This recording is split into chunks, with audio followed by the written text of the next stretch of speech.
শেষ হোৱা নাই আহমেদাবাদৰ কান্দোন অভিশপ্ত বিমানখনত আছিল এগৰাকী ক্ৰিকেটাৰ কিন্তু কোন সেইগৰাকী ক্ৰিকেটাৰ অৱশেষত চিনাক্ত হ'ল তাৰ পিছতেই অনুৰাগীৰ মাজত উঠে কান্দোনৰ ৰোল অভিশপ্ত 12 জুন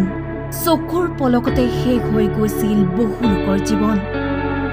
আহমেদাবাদৰ পৰা লণ্ডন অভিমুখী বিমান দুৰ্ঘটনাই মুহূৰ্ততে বহুজনৰ জীৱনলৈ নমাই আনিলে কালমানিশা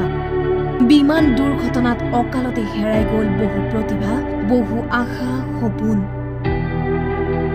কোনোবাৰ বাবে কাৰোবাৰ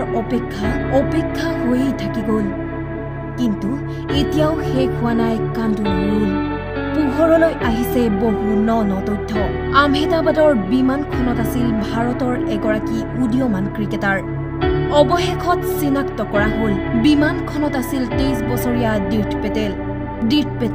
ইংলেণ্ডৰ হাডাৰ্ছফিল্ড বিশ্ববিদ্যালয়ৰ আৰ্টিফিচিয়েল ইণ্টেলিজেন্স বিষয়ৰ স্নাতকোত্তৰ ছাত্ৰ আছিল আৰু লিডছ মডাৰ্নিয়ান্স ক্ৰিকেট ক্লাবৰ হৈ ক্ৰিকেট খেলিছিল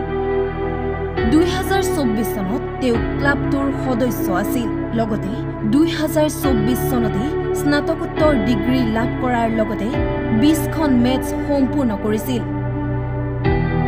উদীয়মান খেলুৱৈ হিচাপে দীৰ্থ আছিল ভৱিষ্যতৰ এগৰাকী দুৰ্দান্ত খেলুৱৈ কিন্তু সকলোকে কন্দুৱাই অকালতে গুচি গ'ল বহু দূৰলৈ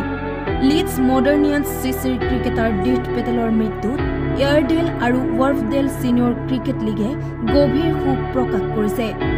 অনুৰাগীসকলেও জনাইছে শ্ৰদ্ধাঞ্জলি নিউজ ডেস্ক ৰিপৰ্ট টাইম 8